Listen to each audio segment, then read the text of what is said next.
warahmatullahi wabarakatuh. Mari kita bersujud semuanya, saudara-saudara di seluruh Indonesia, kepada ibu kita dalam rangka mengucapkan selamat Hari Ibu 22 Desember 2023 ini. Dan sesudah ini kita lanjutkan pengabdian kita kepada Ibu Pertiwi. Ada yang bertanya kepada kami, mungkin tidak Anda mentargetkan mendapat pertumbuhan ekonomi 7% di dalam 1 tahun. Karena di dalam sejarah reformasi tidak pernah sampai tumbuh sebanyak 7%. Dulu hanya itu dicapai pada tahun 89 sampai 91 di era Orde Baru. Lalu pertanyaan itu saya sampaikan kepada beberapa orang ahli. Lalu mereka mengatakan hanya karena kebodohan kita ini tidak bisa menaikkan pertumbuhan ekonomi menjadi 7% karena kita ini kaya raya dengan sumber daya alam dan sumber daya manusia yang hebat. Masalahnya apa? Masalahnya banyak korupsi dan inefisiensi di sektor-sektor pertumbuhan ekonomi, yaitu di sektor konsumsi, belanja pemerintah, ekspor impor, dan investasi. Jadi dengan demikian karena banyak korupsi, dan itu memang betul terjadi.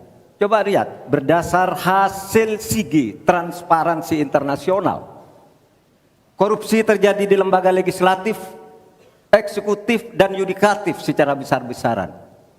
Korupsi juga terjadi di 3 metra alam kita ini.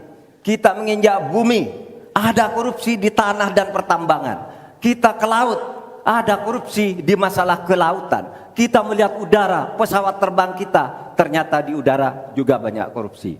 Akibatnya apa? Rakyat miskin.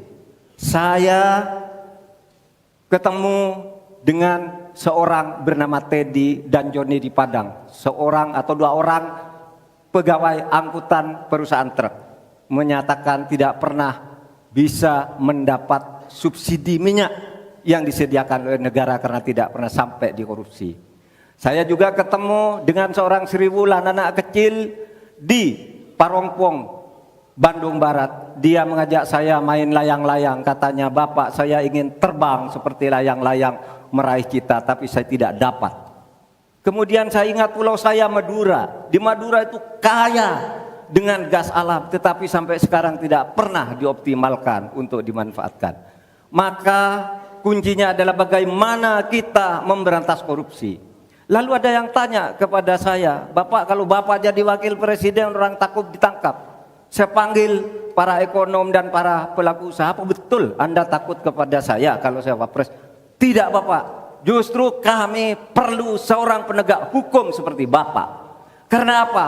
Kami kalau mau investasi di Indonesia ini diperas, mau berusaha ini diperas.